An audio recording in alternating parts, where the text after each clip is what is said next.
High বন্ধুরা, সবাইকে good morning. সবাই কেমন আছো? আমি তো অনেক অনেক ভালো আছি। তো দেখো আজকে আজ এখন বাজে 11টা বা না 12টাই হবে, কারণ আমার মর্নিং এখন থেকে শুরু হলো। অনেক আগে থেকে শুরু হয়েছে, কারণ তাও এখন থেকে ভিডিওটা চালু মানে স্টার্ট করলাম আর কি। আসলে কি বলো তো, নার্সিং থেকে দেখো ওইখানে তো অনেক কাজ থাকে, তাই না? ওখানে তো ভিডিও করার সময় পায় না। তো দেখো আজকে আমি মাছ রান্না করছি। আমি আসার সময় আমার বড়মশাই আমাকে মাছ কিনে দিল অটোতে, তো আমি নিয়ে এলাম। তো দেখো আমাদের এখানে এত বৃষ্টি হচ্ছে, এত বৃষ্টি হচ্ছে যে পুরো রাস্তা আর নালি ড্রেন পুরো এক হয়ে গেছে। তো এখানে দেখো মা এসছে। না, শাড়িটা ভালো লাগছে না। তো তুই দেখলি না মামা ঘরে? তো আমারটা মনে হয় না, মামা ঘরে তো আমি একদম দেরি করবো নি বাবা, সেখানে গাড়ি পাবো না। ভালো ঘুমাইতেও পাইনি বাবা। ভাত খাইনি জানো। আর মা রাস্তায় রাস্তার বোঝা যায় না, ওই জন্য কিন্তু লাগিয়ে গেছিল।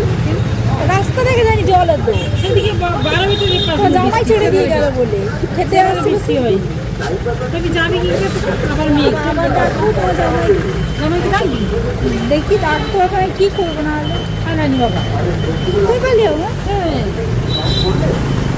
এক্ষুনি পালিয়ে যাবো।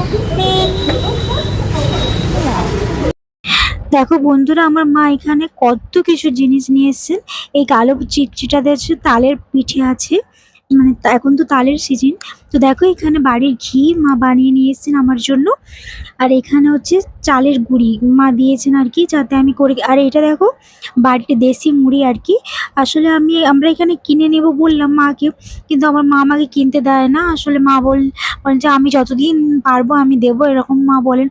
এই জন্য কষ্ট করে আমার মুড়ি শেষ হয়ে গেছে বলে দেখো পুরো মানে কত কষ্ট করে এসছেন মুড়ি দিতে। তো দেখো তোমাদের কার কার তালের বড়া ভালো লাগে? আমার মায়ের হাতে তালের বড়া তো আমার দারুণ লাগে, দারুণ। দেখো মানে এগুলো যেন একটা একটা অমৃত, জানো তো। আমার তো অনেক ভালো লাগে, আমি আনার সাথে সাথে অনেকগুলো খেয়ে ফেলেছি। আর এই কিছুদিন আগে মা এসেছিলো, তো তখনও নিয়ে এসেছিলেন। তো বাড়ির সবাইকে দিয়েছিলাম। তো এগুলো আছে। তো আমাকে মানে মারও দিয়েছেন মা, মানে তালের যে মার হয় না, ওইটা মানে মাঝে মধ্যে করে খাওয়ার জন্য। তো দেখো এখানে পিঠেগুলো পুরো দারুণ টেস্টি। তো আমি তো এটা লোভ সামলাতে পারলাম না, একটা খেয়েও নিলাম।